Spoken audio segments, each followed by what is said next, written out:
Hey, it's your guy Tyrrell back with the interviews. In today's video, we're going to briefly analyze the pivotal aspects in Noni Madueke producing a man-of-the-match display in Arsenal's comfortable 3-0 win over Nottingham Forest. So when we break it all down and we do look at the board, we have Arsenal in a 4-3-3, and you end up seeing Nottingham Forest in a 4-2-3-1 that ended up becoming more of a 4-5-1 out of possession. With Arsenal, they had Eze and Madueke out in the wide areas, and we saw a switch in Mikel Arteta's starting midfield with Marino and Odegaard just ahead of Zubimendi. When we focus on Arsenal's overall approach, you ended up seeing Nottingham doing a very good job of disrupting them in the midfield zone because they did go 3v3 in that area, with Gibbs White sitting on Zubimendi, Sangari and Anderson dealing with Marino and Odegaard, and then Calafiori would attempt to overload that area by inverting to make it more of a 3-2-5 on a lot of occasions, and that would give Marino the license to push forward. In other scenarios, you'd end up seeing Calafiori pushing forward, Eze shifting into more of a central position, and then it'd be Marino dropping a bit deeper, and that's where you would see Marino's marker following him with Gibbs White on Zubimendi,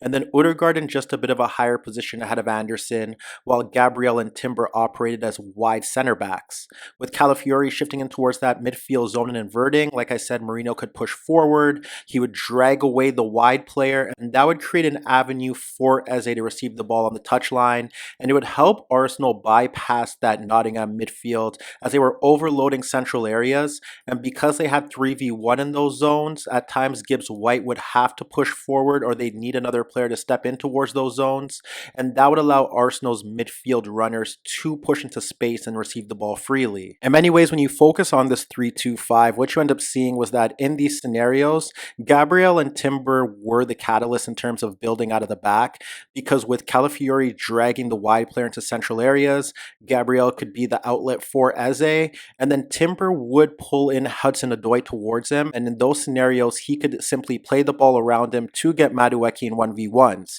You have Anderson already occupied by Odegaard, and even in scenarios where it wasn't Timber playing that pass, Mosquera could also get on the ball and bypass Hudson-Odoi in a central narrow position and play the ball out to Madueke. In these scenarios in the early stages, what you ended up seeing was that Anderson and Hudson-Odoi did a very good job of dropping off deeper to ensure that Madueke encountered 1v2 or 1v3 scenarios, and you could see Hudson-Odoi and Anderson doing a very good job of ensuring that the fullback was protected. However, as that game continued, we witnessed different aspects that weren't always perfect for Madueke, but they placed him in positions where he was able to maximize his overall threat in that wider area, and that's been the issue for Arsenal this season, where both Bukayo Saka and Martinelli, the starting Arsenal wide players, have struggled to consistently have an impact in these zones. In reality, although Hudson-Odoi did a good job of dropping off deeper, he didn't necessarily nullify Madueke's overall threat in the final third, and Madueke did a very good job of simply cutting by him, but the key avenue that stopped Madueke from getting into good positions was Anderson shifting across when he was dropping off deeper to track the movement of Nwaneri or Odegaard, and in those situations he could simply pass off the attacking midfielders to a center back, and he would come across to ensure that when Madueke cut on towards his left foot and looked to get a shot on goal, he was able to step in to disrupt and win possession on a consistent basis against the Arsenal wide player. Nevertheless, it was pretty simple. If the Forest fullback could simply get support from a teammate, whether it be a center back, wide player, or a central midfielder, and Madueke didn't have runners breaking beyond him, then the away side did a very good job of neutralizing Madueke's overall threat, forcing him to play simple passes, or simply him attempting to drive towards the byline where he was unable to get crosses in, or tackles were made to disrupt his overall threat. The other area where Forest thrived against Madueke is when they turned him into a deep creator from those wide areas, because he did have a very easy time of cutting across Hudson-Odoi or the fullback if there wasn't any support provided for them. And in these 1v1 situations, when he looked to cut on towards his left foot, the deliveries into the penalty area weren't connecting with teammates, and it was simple-headed clearances from the Forest backline on a consistent basis. This was a great avenue for Forest to ensure that Madueke couldn't provide a threat in the final third, and whenever he did look to get the ball towards teammates making runs in towards the box from these areas, he failed to connect with them. However, in the opening half, it was clear that if you could get Madueke in 1v1s against Morato,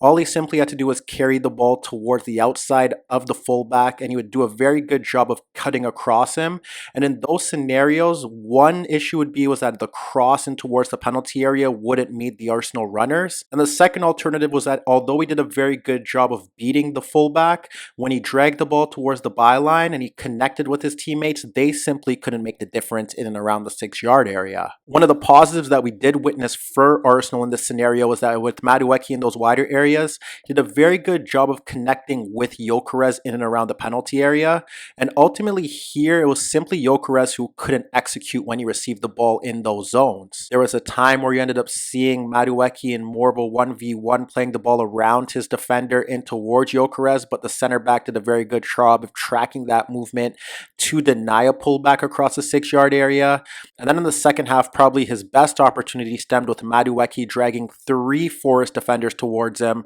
awaiting the overlapping run, and none of those defenders stepped in towards him, fearful of Madueke getting the ball on towards his left foot and playing in Gyokeres in half space, but from there he failed to beat the keeper. And ultimately that Gyokeres chance summed up Arsenal's best route of attack, as minutes later you witnessed Madueke in a 1v1 against the fullback. He was able to cut across Williams and then hold up the play. And here, even in a 1-2 situation where Williams got help from his center midfielder, you ended up seeing Madueke hold up the play and play in the overlapping Timber. And when Timber received the ball in right half space, he delivered a superb ball across the 6-yard area. And unfortunately for Arsenal, it was simply Declan Rice failing to make connection with the delivery. But in many ways, it was very simple. If Madueke could get himself into 1v1s against either Morato or Williams, if he took the ball towards the outside, they'd had a very difficult time stopping him from getting towards the byline or serving as a creator. And look no simply to their 2 chances that led to Zubimendi's goals. The first one, you end up seeing him in a 1v1 against Noni, and he carries the ball around the Forest wide player towards the byline,